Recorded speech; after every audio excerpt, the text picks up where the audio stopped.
Hello friends, എല്ലാവർക്കും നമസ്കാരം.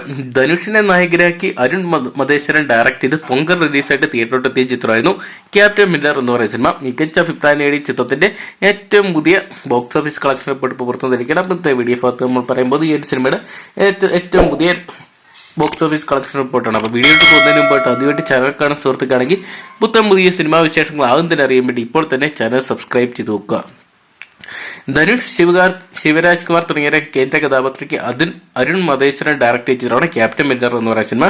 ഹിസ്റ്റോറിക്കലായിട്ട് കഥ പറയുന്ന ചിത്രത്തിന് മികച്ച അഭിപ്രായം തന്നെയാണ് തിയേറ്ററിൽ നേടിയെടുക്കാൻ സാധിക്കുന്നത്. ആദ്യ ദിനം 15 കോടിക്ക് മുകളിൽ കളക്ട് ചെയ്ത ചിത്രത്തിന് രണ്ടാം ദിവസം മികച്ച കളക്ഷൻ തന്നെയാണ് നേടിയെടുക്കാൻ സാധിക്കുക. ഏകദേശം 10 മുതൽ 12 കോടി രൂപ വരെയാണ് ചിത്രത്തിന്റെ ശനിയാഴ്ച കളക്ഷൻ ഇപ്പോൾ പുറത്തു വന്നിരിക്കുന്നത്. ഇതിനോടൊപ്പം തന്നെ ചിത്രം 25 കോടിക്ക് മുകളിൽ കളക്ഷൻ നേടിയെന്നാണ് ഇപ്പോൾ പുറത്തു വന്നിരിക്കുന്ന റിപ്പോർട്ടുകൾ. എന്തൊക്കെയാണ് പൊങ്കൽ റിലീസിന് പൊങ്കൽ വിജയ് ചിത്രമായിട്ട് ഇപ്പം മാറിയിരിക്കുന്ന ധനുഷ് നായകനെടുത്ത ക്യാപ്റ്റൻ മില്ലർ ആണ്.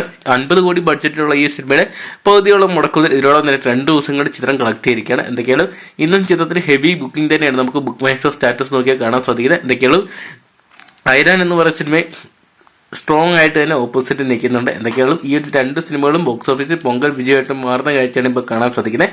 എന്തൊക്കെയാണ് ഇതിനോടൊപ്പം തന്നെ നിങ്ങൾ ഈ സിനിമ കണ്ടിട്ടുണ്ടെങ്കിൽ ഈ സിനിമയെക്കുറിച്ച് നിങ്ങളുടെ അഭിപ്രായം കമന്റ് ബോക്സിൽ പങ്കുവെക്കുക. അതോടൊപ്പം തന്നെ ക്യാപ്റ്റൻ മില്ലർ എന്ന് പറയുന്ന സിനിമ 100 കോടി ക്ലബിൽ ഇടം നേടുവരുന്നൊക്കെ കമന്റ് ബോക്സിൽ അഭിപ്രായം പങ്കുവെക്കുക. വീഡിയോ ഇഷ്ടപ്പെട്ടെങ്കിൽ ലൈക്ക് ചെയ്യാനും ഷെയർ ചെയ്യാനും ചാനൽ സബ്സ്ക്രൈബ് ചെയ്യാനും മറക്കണ്ട.